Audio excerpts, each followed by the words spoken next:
প্রিয় শিক্ষার্থী বন্ধুরা, আজকে আমরা আরেকটা বিষয় নিয়ে আলোচনা করব।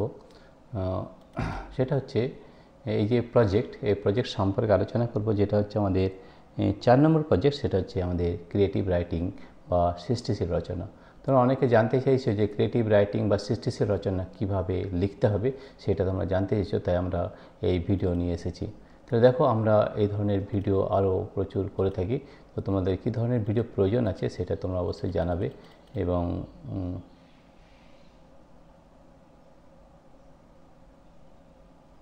আমরা একটু বড় করে নিচ্ছি, তাতে বুঝতে সুবিধা হয়। হ্যাঁ, এতটা বড় করলেই হয়ে যাবে। আর একটু বড় করে নিই, তাহলে 47-50 পর্যন্ত করলেই হয়ে যাবে। ব্যাস 150, ঠিক আছে। তাই দেখো, আজকে যেটা আমরা আলোচনা করবো সেটা হচ্ছে ক্রিয়েটিভ রাইটিং। ঠিক আছে, এই ক্রিয়েটিভ রাইটিং ব্যাপারটা কি সেটা একটু খুব ভালো করে জানতে হবে। যে সৃষ্টিশীল রচনা, এই যে আমাদের প্রজেক্ট 4 বা প্রজেক্ট 4 নম্বর প্রজেক্ট ক্রিয়েটিভ রাইটিং, এখানে কী কী লিখতে হয়, কী তার সিস্টেম রয়েছে, সেটা কিন্তু জানার প্রয়োজন রয়েছে। তাহলে ক্লাস 9-এর এই ধরনের দেখো আরও বিভিন্ন প্রজেক্ট রয়েছে। সেই প্রজেক্টগুলো তোমরা যদি কমেন্টে লেখো, তাহলে সেই কমেন্টগুলো কিন্তু আমরা তোমাদের জানাবো। তাহলে ক্রিয়েটিভ রাইটিংয়ে ক্লাস 9-এ কী কী লিখতে হয় সেটা একটু ব্যাপারটা জানাচ্ছি। তো সবথেকে প্রথমে যেটা করতে হবে সেটা হচ্ছে ক্রিয়েটিভ রাইটিং বা সৃষ্টিশীল রচনা, সেটা হচ্ছে ভূমিকা। নতুনত্বের প্রকাশ লেখার মাধ্যমে হলে তাকে বলে সৃষ্টিশীল রচনা। সাহিত্য শিল্পের মতো বিজ্ঞানেরও সৃজনশীলতা প্রকাশ করবার অবকাশ বেশ আছে। সবাই যে সৃজনশীল হবে তা নয়, তবে সৃজনশীল মানুষের মধ্যে প্রধান বৈশিষ্ট্য থাকবে মৌলিকতা, যা অন্যদের থেকে আলাদা করে দেবে। শিক্ষার্থীদের এই ধরনের রচনায় উৎসাহী করা উচিত, কারণ শিক্ষার্থীদের মধ্যে সৃষ্টির ক্ষমতা থাকে অদম্য। সৃষ্টিশীল রচনার মাধ্যমে লেখার দক্ষতা বাড়ে, ভাবনা চিন্তা স্বচ্ছ হয়, ভাষার দৃঢ়তা আসে, এর সঙ্গে যোগ করা যায় কল্পনা শক্তির বিকাশ। তো এটা আমাদের খুব কিন্তু প্রয়োজন রয়েছে। দেখুন, কী কী উদ্দেশ্য বা গুরুত্ব। প্রতিটি শিক্ষার্থীর মধ্যেই কিছু মৌলিক গুণাবলী থাকে, যার প্রকাশ সব সময় কিন্তু হয় না। সেই মৌলিক গুণাবলীর বহিঃপ্রকাশ হলো সৃষ্টিশীল রচনার একটা উদ্দেশ্য। অনেক সময় শিক্ষার্থীর মনে অনেক প্রশ্ন জাগে, কিন্তু প্রশ্নের ব্যাখ্যা বড়দের কাছে জানতে পারে না। তখন নিজের মনে ব্যাখ্যা খুঁজে পাওয়ার চেষ্টা করে। সৃষ্টিশীল রচনা শিক্ষার্থীকে বিজ্ঞানমনস্ক বা নতুন কিছু করে দেখানোর তাগিদ তৈরি করে। সৃষ্টিশীল মানুষের 4টি গুণ: সাবলীলতা, নমনীয়তা, মৌলিকতা ও সম্প্রসারণ ক্ষমতার বিকাশ ঘটানো। আমাদের এখানে কী কী পদ্ধতি আলোচনা করতে হবে। যে বিষয়ে রচনা করবে তার সম্বন্ধে ভালোভাবে তথ্য জোগাড় করতে হবে, বিভিন্ন পত্রপত্রিকা, ইন্টারনেট থেকে বা বাস্তব অভিজ্ঞতা থেকে, এবং সেই বিষয় সম্বন্ধে নিজের মনোভাব মৌলিকভাবে ফুটিয়ে তুলতে হবে। তাহলে দেখো, প্রকৃতি বান্ধব বিভিন্ন অপ্রচলিত শক্তি সম্পদের উৎস ও ব্যবহার, এটা আমরা বিষয় সম্পর্কে নিয়েছি। এই একটা আমরা দেখাচ্ছি যে কীভাবে পদ্ধতিগত কী কী লিখতে হয় সেটা বললাম। এবার আমরা কীভাবে করবো ব্যাপারটা সেটা একটু জানতে হবে। বিষয়: প্রকৃতি বান্ধব বিভিন্ন অপ্রচলিত শক্তি সম্পদের উৎস ও ব্যবহার। ভূমিকা: মানব সভ্যতার অগ্রগতিতে শক্তি সম্পদের গুরুত্বপূর্ণ ভূমিকা সত্ত্বেও শক্তি সম্পদের সংকটের মুখোমুখি আজ বিশ্বের বেশিরভাগ দেশ। প্রচলিত শক্তি সম্পদের ক্রমাগত ব্যবহারের ফলে বিশ্বের বহু দেশে এদের ভাণ্ডার আগামী কয়েক বছরের মধ্যেই সংকুচিত হয়ে পড়ার যথেষ্ট সম্ভাবনা কিন্তু রয়েছে। এই পরিস্থিতিতে সৌরশক্তি, বায়ুশক্তি, জোয়ারভাটার শক্তি, বায়োমাস শক্তি, বর্জ্য শক্তি, জলবিদ্যুৎ প্রভৃতি সবুজ শক্তির ব্যবহার অত্যন্ত আবশ্যক এবং প্রাসঙ্গিক। এই সকল শক্তির ব্যবহার কেবলমাত্র শক্তি যোগানই দেবে না, স্থিতিশীল উন্নয়নের হাতিয়ার হিসেবে নিরবচ্ছিন্ন দূষণহীন পৃথিবী গড়ে তুলতে ও ভবিষ্যৎ প্রজন্মের সুরক্ষায় অত্যন্ত জরুরি। উদ্দেশ্য কী কী রয়েছে। আমি আমার বিষয় প্রকৃতিবান্ধব বিভিন্ন অপ্রচলিত শক্তি সম্পদের উৎস ও ব্যবহার নির্বাচন করেছি, কারণ আমার মনে হয়েছে আমাদের যে পরিমাণ শক্তি প্রতিদিন প্রয়োজন হচ্ছে, সেই শক্তি উৎপাদন করতে গিয়ে যেমন কয়লা, জ্বালানি, তেল আমরা কিন্তু আস্তে আস্তে বেশি বের করে নিচ্ছি। দেখো, এরপরে আমাদের কি আছে সেটা একটু দেখে নিই। এরপরে যেটা রয়েছে সেটা হচ্ছে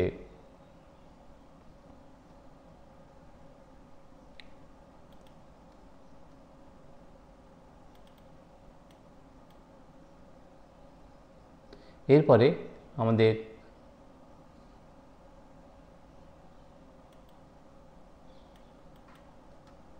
ঠিক আছে, একটু বড় করে নিলাম, ঠিক আছে, এরপরে দেখা বুঝতে সুবিধা হবে।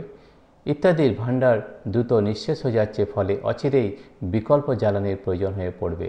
সেদিক থেকে সৌরশক্তি, বায়ুশক্তি, অন্যান্য শক্তির ব্যবহার দ্রুত ছড়িয়ে দিতে পারলে একদিকে যেমন শক্তির সমস্যা কমবে, অন্যদিকে জ্বালানি দহন জনিত দূষিত গ্যাস নির্গমনের পরিমাণও কিন্তু কমে যাবে। ফলে বিশ্ব উষ্ণায়নের পরিমাণও কিছুটা নিয়ন্ত্রণে আনা সম্ভব হবে। যেহেতু এই সমস্ত শক্তির ভাণ্ডার কমবে না, তাই বলা যায় শক্তির সংকট আর দেখা দেবে না। বিষয়বস্তু: আমরা আমাদের বিদ্যালয়ের ছাত্রছাত্রীরা শিক্ষামূলক ভ্রমণের উদ্দেশ্যে গ্রন্থাগার, গঙ্গাসাগর সহ কয়েকটি বড় দ্বীপে যায়। সেখানে আমি লক্ষ্য করি কিছু কিছু দ্বীপে এখনও বিদ্যুতের ব্যবস্থা হয়নি। সেই সমস্ত দ্বীপে সৌর বিদ্যুতের ব্যবহার বেশি এবং সমুদ্রের পাড়ের দিকে বায়ু বিদ্যুৎ উৎপাদন কেন্দ্র লক্ষ্য করলাম। অথচ আমাদের শহরের দিকে বিদ্যুৎ যতটা মহার্ঘ, ততটা বিকল্প জ্বালানির ব্যবহার চোখে পড়ে না। ঠিক আছে, আমাদের বেশিরভাগ বিদ্যুৎ তৈরি হয় টন টন কয়লা পুড়িয়ে। সেই কয়লা পোড়ানোর সময় কয়েক লক্ষ টন কার্বন ডাইঅক্সাইড গ্যাস তৈরি হয়, যা বিশ্ব উষ্ণায়ন ক্ষেত্রে থেকে মানুষের প্রচুর ক্ষতি সাধন করে। আবার কয়লা, তেল ইত্যাদির ভাণ্ডার কিন্তু অনন্ত নয়, সেটা আমরা জানি। একসময় এই জ্বালানি ফুরিয়ে যাবে, তখন শক্তির উৎস হিসাবে সৌরশক্তি ও বায়ুশক্তি প্রধান হয়ে দেখা দেবে।